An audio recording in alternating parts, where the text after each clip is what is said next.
So, you know how it goes? You get that one TikTok that blows up, lots of likes, tons of views, and then, well, crickets.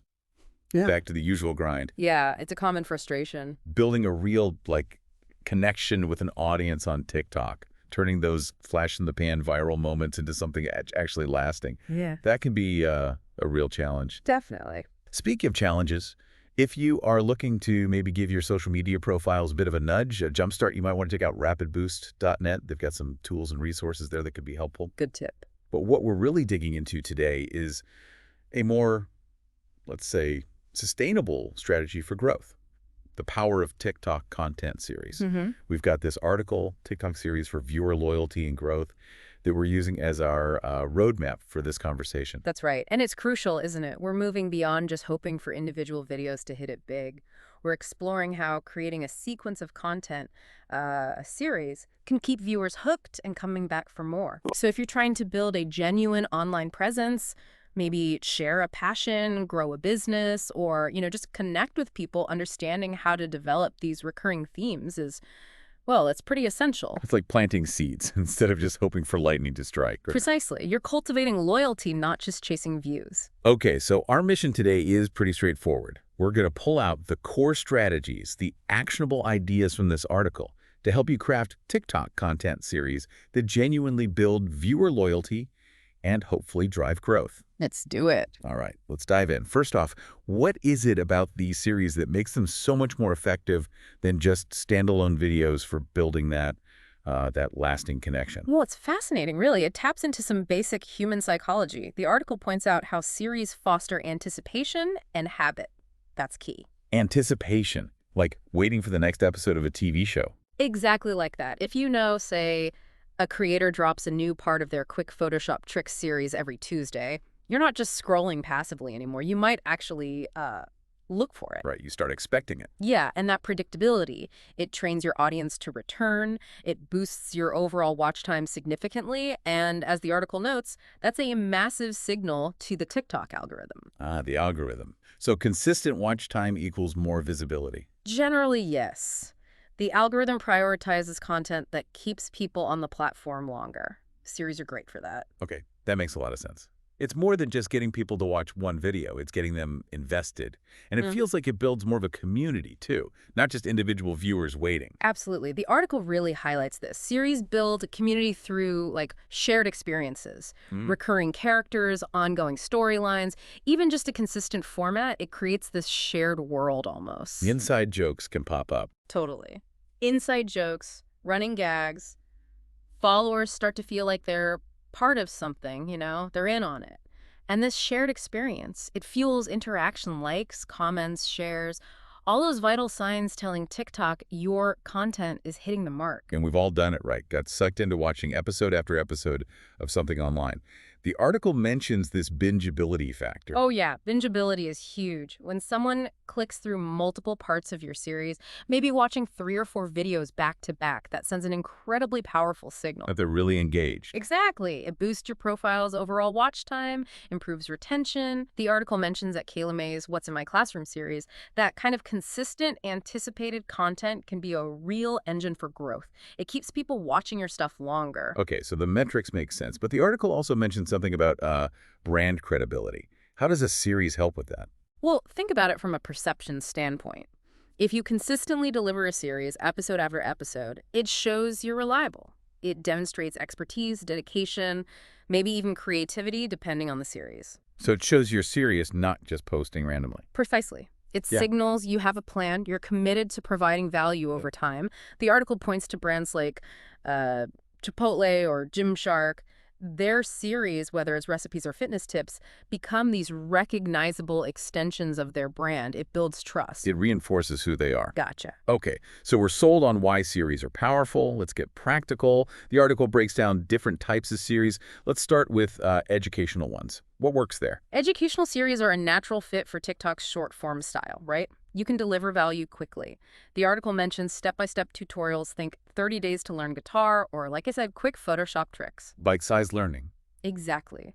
The key things here are a really clear theme, consistent branding like a recognizable intro or overlay, and crucially, always teasing the next episode. Give them a reason to come back. I like that. Breaking down big skills into small chunks feels way less intimidating. Hmm. And the article mentioned a case study at Eric Miller's job interview red flags. That sounds specific. Yeah, and that's a great example of finding a specific pain point or curiosity your audience has. Apparently, it generated a lot of follow-up questions, showing real engagement. So addressing a direct need. Right. And the article also brings up myth-busting or explainer series. These are great because they tap into our curiosity, uncovering surprising facts or making complex stuff simple. Think debunking fitness fads or quick science explainers. Short, impactful reveals are super shareable. Hmm. And what about positioning yourself as an expert, like for industry news? Yeah, the idea of regularly scheduled updates, like a This Week in AI or something, if you consistently deliver timely, valuable info in your niche, people start seeing you as the go-to source. Yeah. It builds authority. Reliability is key there. Okay, makes sense. Now, shifting gears a bit, what about challenge-based series? Those seem very TikTok native. Oh, absolutely. Challenges thrive on participation. You've got personal challenges like documenting a 30-day drawing challenge or a weekly fitness goal. You share your journey, invite others along. Creates a sense of doing it together. Exactly, that shared achievement thing the article mentions. Then there are the bigger community-wide hashtag challenges. Think like hashtag learn on TikTok. You launch a branded hashtag, encourage others to make videos using it. And suddenly your reach explodes through user-generated content. Precisely. It leverages the network effect. And then there's the audience participation type, letting viewers vote on what happens next, maybe choose my next DIY project. Giving viewers that agency, that's a powerful hook for loyalty. Feeling like you have a say? Yeah, I can see how that deepens the connection. Okay, next up, storytelling. We love stories. How does that work in a series format? Storytelling is just inherently compelling, isn't it? TikTok's format is great for breaking down narratives, personal stories told in parts, how I quit my job to travel, part one, using cliffhangers, that keeps people desperate for the next installment. That emotional connection. It's incredibly strong.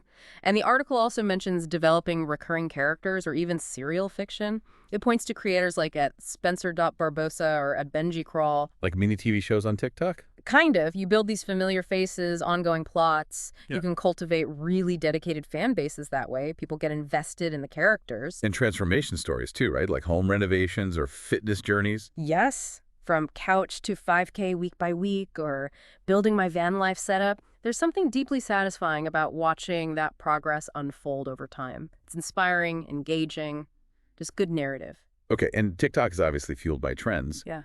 How do series fit in with constantly chasing the next viral thing? Ah, the Trend Remix series. This is smart. It's about staying relevant but making it yours. The article suggests taking a popular trend but adding your unique spin, something that fits your niche or brand, like at Stephanology doing character parodies of viral sound. So participating, but not just copying. Exactly, keeping it fresh and relatable, but also distinctly you. Mashups are another idea, combining different trending elements into a recurring theme, like a celebrity impressions meets baking challenge series or something. Gets that broader appeal. Right. And one interesting idea was data-driven trend recaps, basically breaking down what's trending and why each week. That offers real value to other creators, positions you as someone who understands the platform. Like a meta-commentary series. Interesting. Okay, final category. Series for building brand or niche authority. How does that look? This ties back to credibility. Transparency is big here. Behind the scenes peeks, a day in my life as a chef, or how we source our coffee beans. Glossier does this well, apparently. It builds trust. Letting people see the process. Yeah. And FAQ or Ask Me Anything series are gold. You directly answer audience questions, showcasing your expertise. It shows you're listening and you know your stuff. And testimonials, like featuring happy customers. Definitely. Spotlight series featuring team members, partners, or, yeah, customer success stories. For a marketing agency, maybe a client win of the week. It's powerful social proof and often leads naturally to a call to action. Okay, wow. That's a lot of different types of series. So someone's inspired, they want to start one. How do they actually apply these ideas? Where do they begin? Good question. The article gives some practical steps. First, brainstorming. Find recurring themes that genuinely interest you and align with your core message. What can you talk about repeatedly without getting bored or running out of steam? Yeats longevity. Right. Think broad enough for variation, but focused enough for clarity, like easy weeknight meals, mindfulness moments, Thrift flip tutorials, find your groove. And then planning. You can't just wing it episode by episode, can you? Probably not ideal for consistency. Sketching out a few episodes in advance helps. And teasing is crucial. Use captions, end screens, maybe your bio to hint at what's coming next. Yeah. Build that anticipation we talked about. Right, prime the audience. What about making it look and feel like a series? Branding. Super important for recognition. Develop recurring elements, maybe a specific intro jingle, a consistent color palette, unique text overlays, or even just a catchphrase you always use, something that makes people instantly go, it's another episode of that series. Creates that visual shortcut and engagement. How do you keep the conversation going within the series? Gotta be direct. End videos with questions, run polls related to the next episode, actively feature viewer comments or questions in later installments, make them feel involved, like they're part of the conversation. Makes it interactive, not just passive viewing. And analytics. Do you just keep going or? Oh, definitely track performance. TikTok's analytics are your friend here. See which episodes get the most watch time, the best engagement, the most comments, what topics resonate. Use that data to refine your pacing, your schedule, maybe even the topics you cover. Learn and adapt. Makes sense. It's all about continuous improvement. Okay, so if we had to boil it down, what are the absolute key takeaways for creating a TikTok series that actually works, that builds that loyal following? Right, the essentials. The article really emphasizes 1, choose a concept you can stick with, something with longevity. 2, plan it out and brand it so it's instantly recognizable. Okay. 3, engage your audience before, during, and after each episode. Make it a two-way street. 4, use your analytics. Constantly learn and refine. Don't just set and forget. Exactly. And 5, always encourage action. Ask them to watch the next part, leave a comment, join the challenge, share the series, guide them on what to do next. Choose, plan, engage, analyze, invite action. Got it. That's a pretty solid framework. So wrapping this up then, Mm-hmm. as it feels clear that TikTok content series aren't just a nice to have, they're pretty crucial if you want to move beyond random viral hits and actually build a loyal, engaged audience. Absolutely. They foster that anticipation, build real community, and drive much deeper engagement than standalone videos typically can, especially over the long haul. And for you, listening in, understanding these strategies, how to structure content this way, it gives you a powerful toolkit. You can move beyond hoping for luck and start strategically building a consistent, engaging presence online, whatever your reason, personal passion, professional growth, you name it. It puts you more in control of building that audience. Definitely. So here's a final thought to chew on. Think about the knowledge you have, the stories you could tell, the skills you could teach. What is there that you could break down into a compelling series? What recurring theme could you explore that would genuinely make your ideal audience excited to see what you post next? What's your bingeable idea? Exactly. Mull that over. Until our next deep dive, keep exploring.